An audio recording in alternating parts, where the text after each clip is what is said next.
Derek Overstreet, founder of the New Millennium Group. We're a financial planning firm. We have advisors standing by right now to take your call. 888-999-6370. The reason you're going to want to call is we're going to help you retire 3 to 5 years before you thought possible. The way we do this is by putting together a step-by-step plan. So if you're one of those people listening and you'd like a plan in writing, give us a call at 888-999-6370. That's 888-999-6370, or go to utahsfinancialplanner.com. Only one type of burger.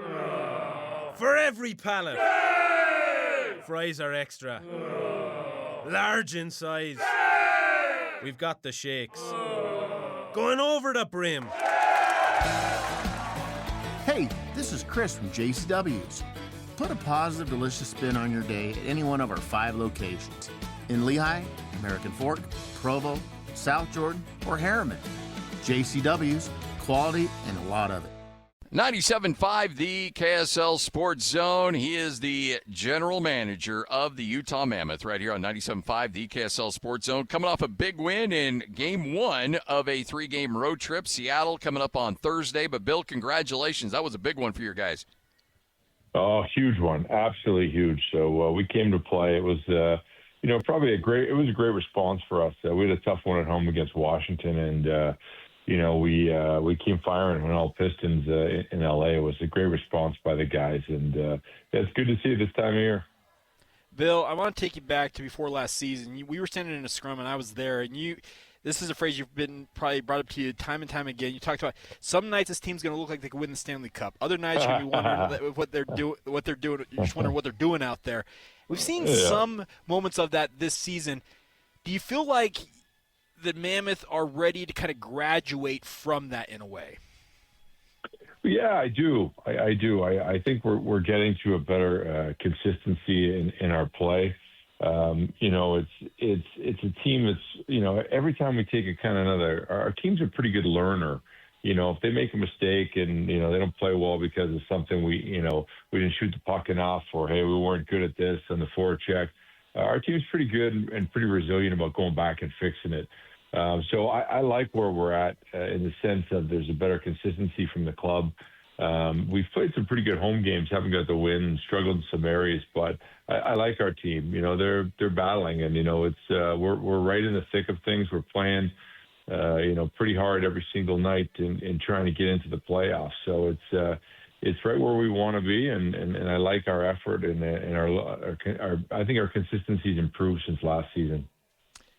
I don't want to take you back to a bad memory here, but just an appreciation for what Mammoth fans may have seen the other night. At his age, Ovechkin getting a hat trick and playing in this level of the NHL with this level of physicality, just how impressive is that? And again, I'm talking more in a general sense, not an indictment on your guys at all. Well, it's a painful process because when you talk about that, the memories that come up. But listen, everybody loves Ovi in the league.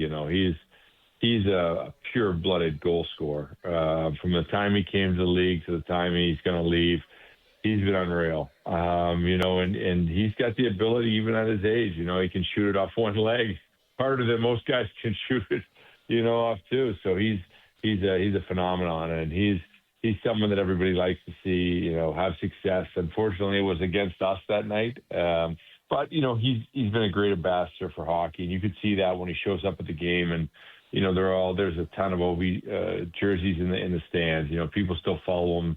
And, he's one of those guys. You see him score. It's the best in the business at doing that. So, it's a pleasure to watch. I just wish he wouldn't have done it against us. Yeah. Fair enough? Yep, fair enough. Yeah. Fair enough. Bill, obviously the team's going to be at Seattle's their next game on Thursday. 6 of their last 8, they've won on the road. You already referenced the fact that there have been some struggles at home. What makes this team so effective on the road? Because traditionally, obviously, home ice is where you're supposed to take advantage of opportunities. But winning 75% of your road games recently is a very positive trend for the squad. Yeah, it is a positive. We're very calm at home, I should say, on the road, and I think sometimes we want to please our fans with big hits or too fancy of plays. When we play on the road, we seem to just play a calmer game and take what's given to us. So it's an improvement for us to be a little bit calmer at home and just kind of play our game and just don't try and do too much. And sometimes I think our players care so much about Utah and they like it there. They almost do too much, and when you see us play on the road, it's a simple game. Put pucks and people at the net, crash the net, find opportunities to score around the net. And I love our game on the road. And, we came out against LA and just put it on them. We didn't let them breathe. That's when we're at our best, is that when we're on teams. And I felt like, in our D zone, we'd kind of taken a step back probably in the last 10 games and given other teams space to make plays. And I just felt like we pressured the puck so hard in LA. We had good jump and good energy, and we never let them get to get them established in our zone. We put pressure the whole time, and like I said, it was a great response. But I do believe our next 2 road games are the biggest games of the year. So hopefully we can continue that trend. You were up 3-1 against Washington, and then obviously we know how that game ended up. But then you're up 3-1 against the Kings, and I got to imagine the memories of 3-1 just a couple nights prior were probably resonating through everybody's head, and to see them say, all right, no, we're going to shut the door on this thing, and it's 5-1 before too long. I think it goes to show about the maturity of your team and learning and saying, okay, you know what, we just gave up one. We're not going to let that happen in back-to-back games. Well, like I said, there's some learning that you do during the course of the year that's pretty painful. And one of the things that has happened to us at home is we're getting leads and we're stopped playing. And we got to play through the outcome and just continue to play. If you play hard and you play the right way, you make a mistake, so be it. We'll live with that all day long. But at the end of the day, we got to play, and you got to play to the outcome and through the outcome instead of just standing around waiting for the outcome. And I think that's been a little bit of our fault at home. And I thought, when our team, took the ice against LA, they were ready to play and make plays and live with the consequences. And that's a little bit about being young and being nervous at this time of the year. And, we were in the rebuild a few years ago, and we used to wax teams at this time of the year because they'd come in and be so tight, and our players have to learn. And I think they've made that adjustment where, it's even, just being themselves on the ice, just joking around during practice and making sure you're having fun and you're loose and you're ready to go. You've done it all year. Don't tense up now when you get to these moments. And when you get a lead, whether it's the first minute of the game or the last minute of the game, you got to play the right way, do the right things. If you make a mistake, so be it. It'll happen. We'll deal with it. But it's really about playing in those moments. Bill, is there a balance to be struck there, both having fun but also keeping the mindset of, hey, we're in a good spot. We don't want to let it slip here in the final 8 games of the regular season? Yeah, there's definitely a mindset of when you have to be on, for sure, and having that mindset to, take care of business, and whether it's close it out and make a play. And, sometimes they're ugly. Like they're just getting to center and putting it, deep in the last minute of the game or, the last minute of the second period. But there's also moments where you need to score and you need to finish and you need to have focus.